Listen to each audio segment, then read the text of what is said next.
Hello and welcome to the MedPorium podcast, where we discuss everything medical from various research articles, case studies, and interviews with healthcare professionals that will yield some benefit to your day-to-day life. My name is Jahangir Kareem and I am the managing partner of MedPorium. For the first episode of the MedPorium podcast, I want to discuss a topic that we're all too familiar with, and that is fat and its relationship to obesity. Now, fat is a tissue that we often demonize without really understanding the benefits of what fat can yield. Now, having too much of this fat results in a condition known as overweight or obesity. In this podcast, you will understand what fat really is, the two different types of fat cells and their functions, obesity as a condition and why it's become such an epidemic, and science-based tips for fat loss. Now, I want to talk about fat, and I want to define fat. Now, fat is also known as adipose tissue, and this is a connective tissue that functions as a last resort for energy. This is basically our energy storage for the whole body. So let's just say we ate a meal, right? That meal has energy in it, and that energy, if it's not used for exercise or day-to-day movements, that energy will be stored in the form of triglycerides through fat. Now, fat is a tissue that's often demonized, and many people want to get rid of this by doing many exercises or maybe even some weird tips or hacks, but they don't understand the true benefit of what fat can yield and why we really have it, because after all, it can be defined as an endocrine gland, which I'll discuss later. To discuss fat, I want to talk about the two different types of fat cells, which is white adipose tissue and brown adipose tissue. Now, white adipose tissue is the fat that we normally refer to, and it is the fat that's used to store all that energy through the form of triglycerides anytime we have a specific meal. The second one is brown adipose tissue. Now, brown adipose tissue much more different than white adipose tissue in that it ingests glucose or triglycerides and turns that into heat, which is a process known as non-shivering thermogenesis. Non-shivering thermogenesis is just the production of heat without any muscular activity. Now, I've identified our two different fat cells, but I really want to dive into what white adipose tissue is. And to do that, we need to understand our three macronutrients, which includes carbohydrates, fats, and proteins. Now, carbohydrates are broken down into simple carbohydrates and complex carbohydrates.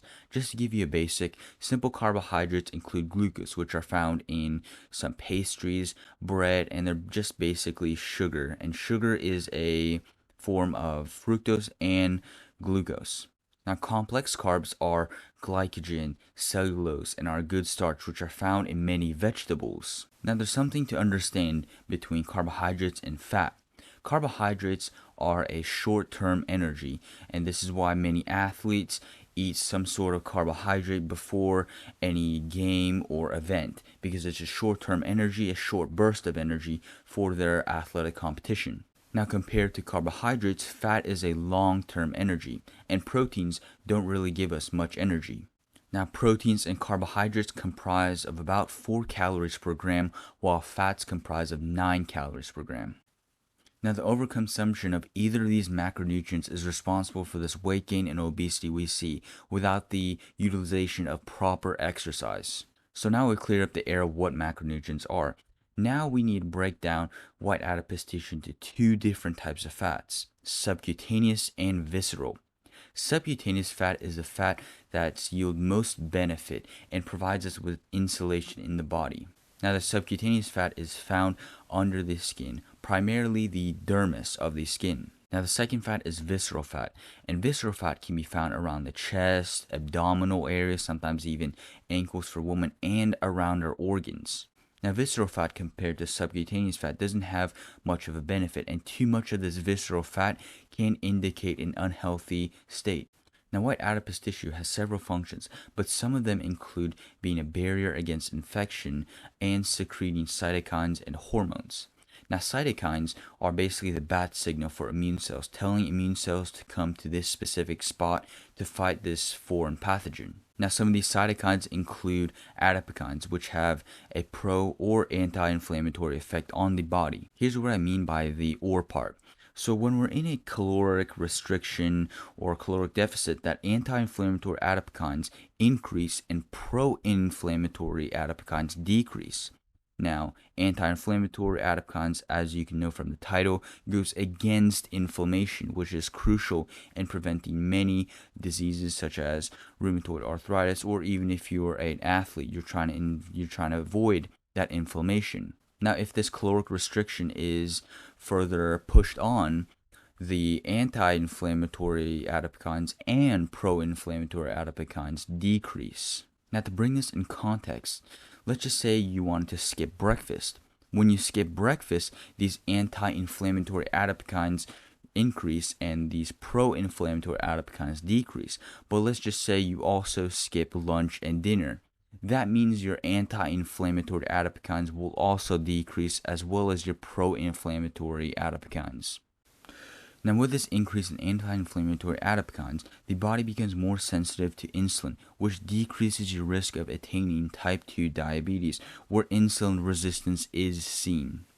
On the other hand, with more adipose tissue, these pro-inflammatory adipokines can increase, which results in defunctioning of the immune system and unnecessary inflammation. Now, if you're watching this on YouTube, I've linked the study that discusses the pro-inflammatory adipokines and the anti-inflammatory adipokines and how they affect the body. Now, like I discussed before, there are hormones that are secreted by the white adipose tissue, and this includes leptin, which tells the brain if we need to eat more or if we need to eat less. This is basically our starving hormone. Another hormone is estrogen, which is a gonadal hormone responsible for puberty in women and are produced by the white adipose tissue. Now, too much of this white adipose tissue, which is seen in obesity, has been linked to leptin resistance, in which the brain thinks that the body is hungry when really the body is obese, having too much of that white adipose tissue. Even early puberty is seen for girls who are obese, and they also have a higher risk for hyperandrogenemia, which is basically having a high amount of testosterone. I have also linked the study that discusses early puberty for girls, linked in the description. Now, because of the secretion of hormones that we just discussed, white adipose tissue can be categorized as an endocrine gland, which is a structure that secretes hormones. And these structures include the pituitary gland and the thyroid gland, just to name some. Now let's talk about brown adipose tissue.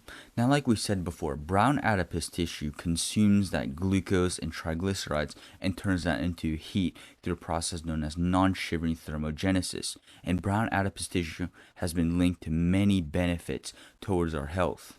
Now, there's a study done by the Cell Reports Medicine where they compared subjects with brown adipose tissue and subjects without brown adipose tissue through a fluorodeoxyglucose PET scan. Now, I'm not going to go into too much depth of the study. It is linked down below if you're watching this from YouTube.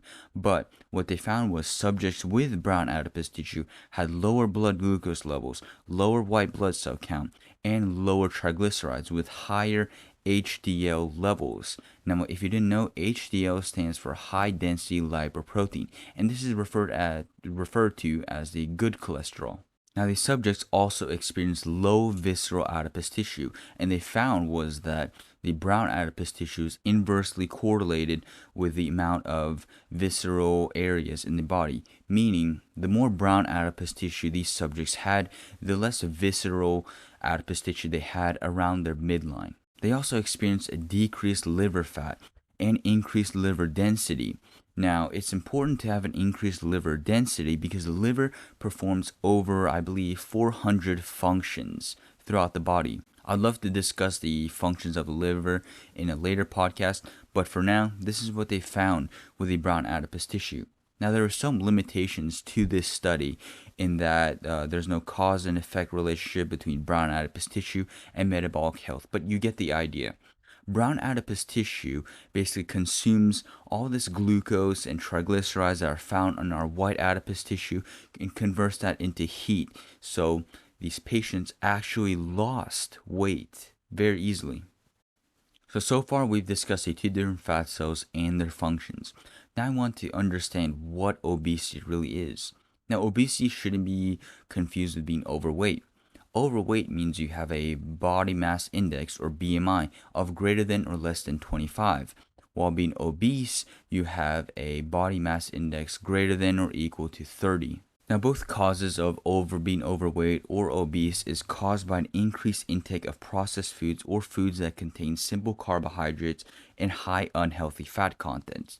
Basically, foods that have a high amount of caloric intake. Now, another cause of obesity is not exercising, not supplementing exercise with this high amount of caloric intake, as well as a change in environment and an altered mental state, just to name a few. Even genetics may play a role in having a risk or being obese. But there was a study done by the Science Direct Cell Metabolism, and they found that only 20% of patients have become obese due to thousands of loci on specific chromosomes, meaning only 20% of the patients that they did the study on actually experienced obesity due to genetics. Now, you might be asking yourself, why should I really care about obesity? Is it that bad? Well, it actually is, because according to the World Health Organization in 2016, more than 1.9 billion adults aged 18 years or older were overweight, and of those, 650 million were considered obese. So basically, over 1/8 of the population of the whole world that are aged 18 or older were overweight. Now, in 2019, and this is all from the World Health Organization, I got this data from the World Health Organization. You can go to the link in the description to see more statistics. But in 2019, about 38.2 million children under the age of 5 years old were overweight or obese, and over 340 million children and adolescents aged 5 to 19 were overweight or obese, according to statistics found in 2016. Now, this increase of being overweight and obese, especially in children and adults, has been putting people at risk for cardiovascular diseases such as hypertension and some respiratory disorders, type 2 diabetes, musculoskeletal disorders, some cancers, and this even shortens one's lifespan. Now, as you can see, obesity is a worldwide problem, but I want to discuss the origin of why we have such a high obesity rate. Now, to start this discussion, we need to go all the way back to World War II, which is when the Sugar Research Foundation was founded. Now, this organization had the mission, and I quote, to convey the value of sugar as a food staple in industry to the public using accurate and pertinent information. Hopefully, I pronounced some of those words correctly. But all in all, the Sugar Research Foundation wanted to make sugar a staple in the American diet. Now, after World War II, during the 1950s, coronary artery disease was on the rise, and President Eisenhower suffered a heart attack due to coronary artery disease in 1955. This was when two emerging scientists revealed their theories as to what may cause this coronary artery disease, which is basically a buildup of plaque in the coronary artery. And when that plaque builds up, it's harder for blood to flow in. And blood contains oxygen, or mostly oxygenated blood contains this oxygen. And if that oxygen cannot make it to the heart's tissues, because of this buildup of plaque, the heart cannot function properly. This blockage can be so significant to the point where oxygen can't even make it to the heart tissue, which results in a heart attack. Now, the first scientist was an American physiologist named Ancel Keys, who believed the consumption of saturated fats was the cause of heart disease, as stated in his lipid hypothesis, in which he states that saturated fat causes high cholesterol, which causes coronary artery disease. The second scientist was a British physiologist named John Yudkin, who argued that the consumption of sugar was the main culprit of coronary artery disease. Now, something to note is that sugar is also known as sucrose, which is a combination of glucose and fructose. Now, the Sugar Research Foundation, or SRF, wanted sugar to become the main food staple in the American diet, as seen in their mission statement. And they supported Ancel Keys' research, which is heavily biased. Let me explain. Ancel Keys published a study on the relationship between fat consumption and coronary artery disease / mortality for different countries, and found that the more fat you consume correlates with the risk of coronary artery disease and sooner death.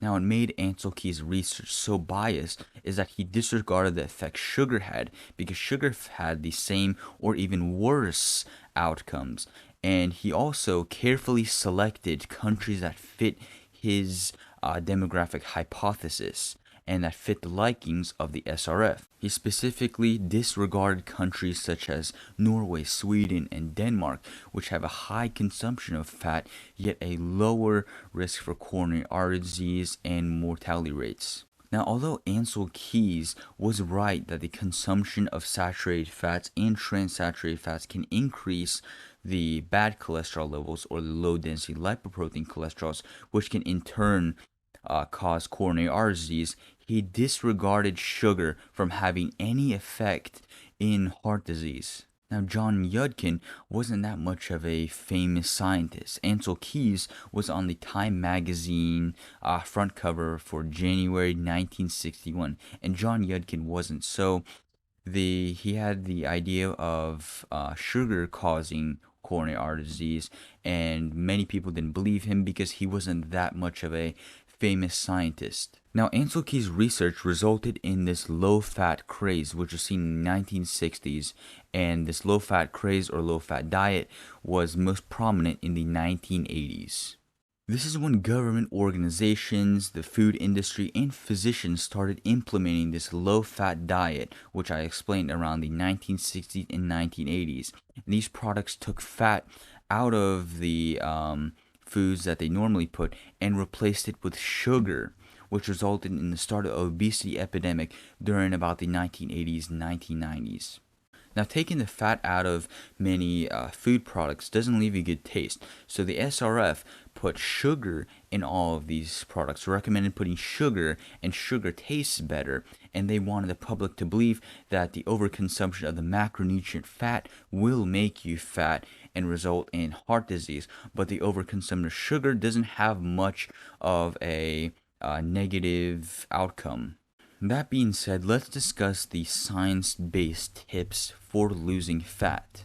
Now, there are two ways for losing fat that do not require medication or surgical intervention. Now, the first way in losing fat is reducing the amount of calories you eat by avoiding all these processed foods that contain high calories. Leaving yourself in a caloric deficit not only allows you to lose fat, but also allows the brown adipose tissue to be stimulated. The other way in losing fat is to increase the amount of exercise, which promotes fatty acid oxidation. Now, there's some medications that have been shown to decrease white adipose tissue, and I hope I'm pronouncing this right, but this drug is known as liraglutide, which promotes weight loss by decreasing one's appetite. This also stimulates white adipose tissue lipolysis and brown adipose tissue thermogenesis. Another drug includes bimagrumab, which reduces white adipose tissue mass and increases the growth of skeletal muscle. One of the surgical interventions or procedures that can be taken includes bariatric surgery. There are different types of bariatric surgeries, but the surgery involves the adjustment of the digestive system involving the stomach and the small intestine. Now, I want it to be emphasized that I'm not any sort of doctor or dietitian or nutritionist. Before you take on any of these medications or surgeries, you want to consult with your doctor. See which plan is best for you. I'm not here to give medical advice. I'm only here to bring educational content. Now, there are also ways to increase brown adipose tissue, and this includes putting yourself in a colder environment. Now, putting yourself in a colder environment allows your body to sort of warm up and use the process that we talked about, which is non-shivering thermogenesis. And this is when we're producing heat without muscular activity. So the body will try to stay warm while you're in a colder environment, allowing this glucose and triglycerides found in fat to be ingested. Even exercise includes brown adipose tissue. Now, to reduce all these cardiovascular diseases, respiratory disease, even some cancers, exercise is the best action you can take.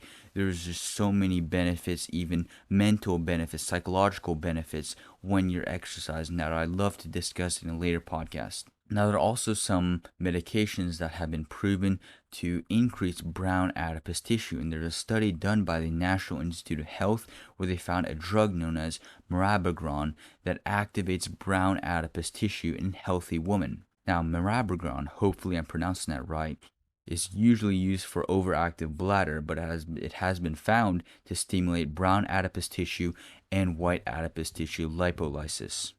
Now, after conducting that study, they found that women who were treated with the drug had higher HDL levels and their insulin sensitivity increased by 36%. Now, this increase of insulin sensitivity is actually a good thing. You want your body to be more sensitive to insulin to decrease your risk of type 2 diabetes, in which insulin resistance is seen. And that concludes our first episode of the MedPorium podcast, where we understood what fat was and obesity. Thank you for tuning in and listening to this podcast, and I'll see you next time.